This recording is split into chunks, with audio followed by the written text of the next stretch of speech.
Ang video po na ito mga kababayan ay tungkol sa karamdaman na high blood. Marami sa ating mga kababayan ang may karamdaman na high blood at cholesterol. Samantalang simple lamang po ang panggagamutan dyan sa sakit na iyan. Kaya sana po pakilike naman po at share itong mga videos na ginagawa ko po para malaman po ng ating mga kaubayan ang kahalagaan ng mga halamang gamot para sa high blood.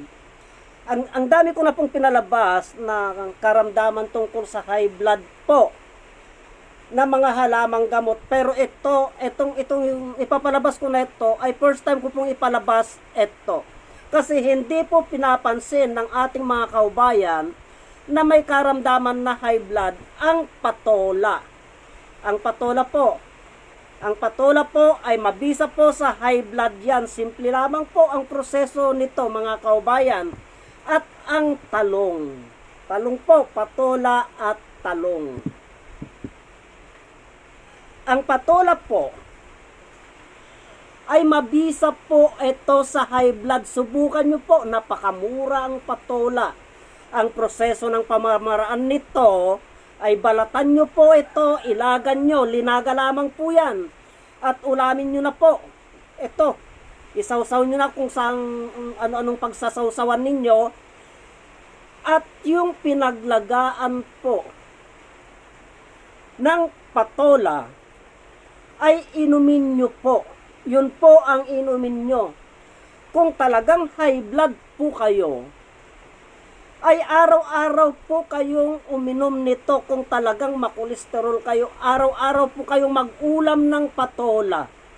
Subukan nyo po sa loob ng 1 linggo kung talagang high blood kayo. Kung talagang mataas ang inyong kolesterol, bakit hindi nyo subukan ito? Ulam naman po yan. Pagtiyagaan nyo nga lamang po na araw-arawin yan na mag-ulam ng linagang patola. Linagang patola po, yung sabaw po nito mga kaubayan, yun po ang inyong inumin. At yung laman niya naman po, pwede na ninyong ulamin. Bahala kayo kung saan nyo isasawsaw yan. Yan po ang kakayahan ng patola sa karamdaman na high blood. Marami po tayong mga halamang gamot na para sa high blood.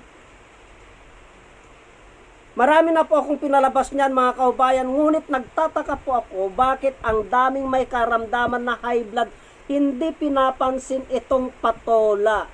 Samantalang nandyan ang patola, nandyan ang upo, andyan yung mga ibang uri ng mga kwan. Hindi po pinapansin. Marami pa rin po sa ating mga kaubayan ang may karamdaman na high blood. Subukan nyo po sa loob ng ilang araw. Kayong mag-ulam nito, inom ng pinaglagaan nito, bababa po ang inyong dugo. Wala pong masama yan kasi ulam po yan. Pangalawa, itong talong. Ang alam po natin, sahog lamang po sa mga dinengdeng, sa mga inuulam natin, itong talong. Lingid sa kaalaman ng ating mga kaubayan na itong talong ay malakas pong magpababa ng dugo itong talong. Paano po ang proseso at pamamaraan na gawin para itong talong na ito ay magsilbing pampababa ng dugo? Mga kaubayan, wala pong halong biro ito. Subukan ninyo po. Hindi po masama kasi ulam na, nandyan lamang po sa palengke yan, ulam na, gamot pa ng ating mga karamdaman. So, paano ang proseso ng paggamit itong talong para magsilbing isang uri ng halamang gamot para sa sakit na high blood? Marami sa ating mga kaubayan ang pinagsubukan po namin yan. high blood po. Ang proseso ng paggamit ng talong sa sakit na high blood, araw-arawin nyo pong mag-ulam kung talagang high blood kayo, mataas ang inyong kolesterol, araw-arawin nyo pong mag-ulam ng talong. Paanong pamamaraan at proseso? Puro-puro po yan, lagi pong linaga yan. Ilalaga lamang po itong talong na ito. Ilalaga nyo yan, at yan po ang inyong ulamin araw-araw.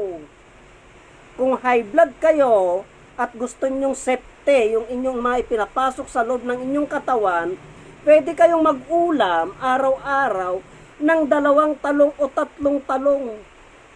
Linaga po yan, puro-puro po yan. Nakakabawas po ng dugo ang talong. Lalong-lalo na po pag yung pinaglagaan nito, kasi nandun na po yung ibang bisa niya. Yung pinaglagaan nito ay inyo pong inumin. Wala pong masama yan, mga kaubayan. Kung subukan nyo pong inumin yung pinaglagaan ng talong. Kasi po, may kakayahan po yan na gumamot, bumawas ng dugo natin. Ang tinatarget po niyan ay pampababa po ng dugo. Hindi po natin pinapansin yung mga halamang gamot na yan na nasa ating kapaligiran na linuluto natin araw-araw. Ang alam po lamang po natin ay ulam lamang po yan, pero ulam nga yan, pero isang uri ng mga halamang gamot na malalakas po yan, mga kaubayan. Subukan nyo po, linagang talong, ang proseso ng paggamit nito, ilalaga lamang po ito, at puro-puruin nyo na yan ang ulamin ninyo. Bahala kayo kung anong timplang lagyan nyo ng kamatis, sibuyas, o timpla na ninyo asin, o ulamin na ninyo, salad na po yun. Masarap na ulam na. Igamot pa, ginagamot nyo pa po yung inyong karamdaman. Kaya yung ating mga kaubayan na mayroong high blood dyan, subukan po ninyo na mag-ulam ng talong na puro-puro para sa high blood po. Paki-like at share naman po ang video na ito, mga kaubayan, para malaman po ng ating mga kaubayan ang kahalagaan po ng talong na kumontra o gumamot sa karamdaman na high blood. Marami pong salamat.